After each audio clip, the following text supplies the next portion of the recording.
also, the goal was to make a watchable film. Mm-hmm. I know how difficult it can be to sit through an amateur film. I've done it before.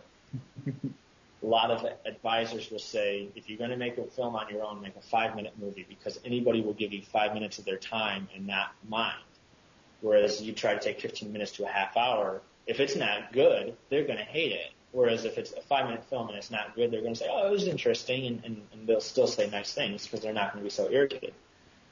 So having sat through a couple of films that try to take the whole 2 hours and really only had enough material for about 80 minutes has been, at times, was a painful process. And the film actually feels like it's about 4 hours long, just for going, trying to take on the whole thing. So we thought, we're going to make a watchable film, something that isn't going to take a whole 2-hour commitment to watch, more like an hour and a half. And hopefully the film will leave people wanting more, as opposed to saying, wow, I'm glad that's finally done.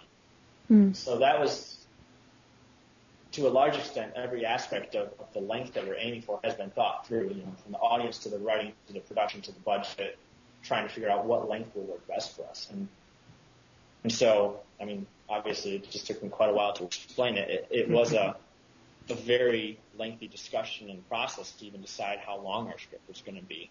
And we feel like we've come upon the length that we need to be making it. And now in the end, I have a feeling that the final script is going to be around 90 pages, so we're going to be probably about 10 minutes over that.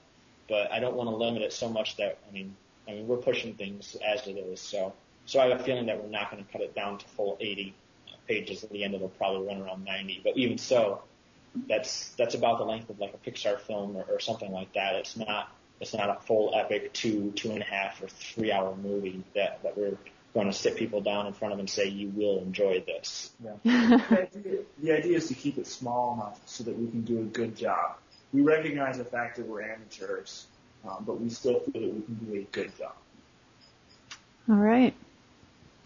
Well, it all makes sense to me, and thank you guys so much for sharing your experiences, and we'll be keeping in touch, I hope. I really want to get back with you and keep these interviews going, maybe a few times in the year just to check on the progress of your guys' project. Absolutely.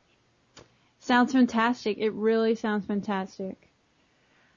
So, all right. Keep us in your prayers too. We really need that more than the financial support. We need the prayer support, and we need to continually be doing God's will and continually be asking for His help.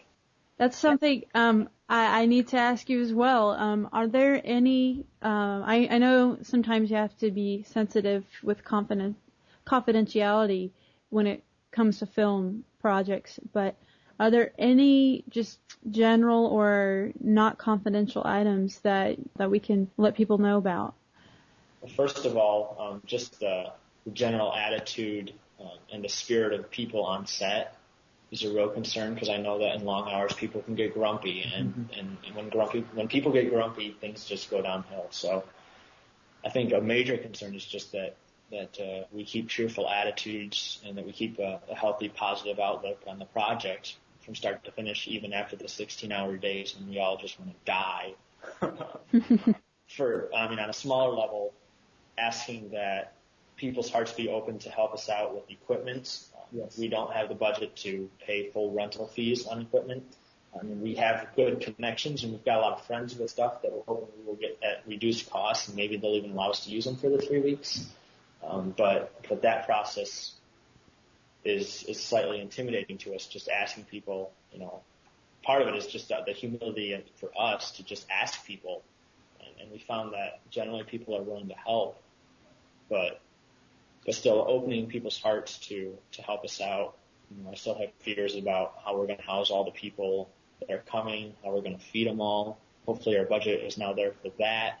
Mm-hmm. But there's just a lot of practical things that we're really worried about. And then, on the higher sense, just that we keep a clear vision of what we're doing, and we keep a clear vision of the story through production, that we not get so caught up in perhaps one scene that we forget the overarching goal of what we're doing.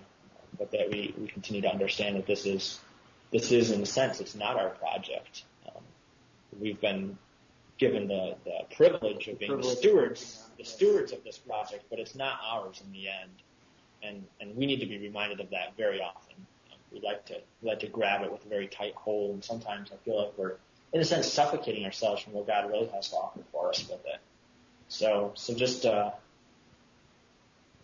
openness and the ability to continue to understand who we are and who God is, because it's so easy to get that mixed up, especially on a production when you're putting in long hours, and it's like, I've given my life to this project. It's my project, and to stand back and say, no, it's not my project in the end. Yeah, it's God's project. All right. Well, I'll definitely spread those requests around, and thank you. I just, I mean, I haven't really talked to you guys in a while, but I mean, I'm so glad we were able to just talk, because this is really cool what's going on here. We think so. Yeah. It's really cool. Well, best of luck to you, and God bless you guys, and have a good night.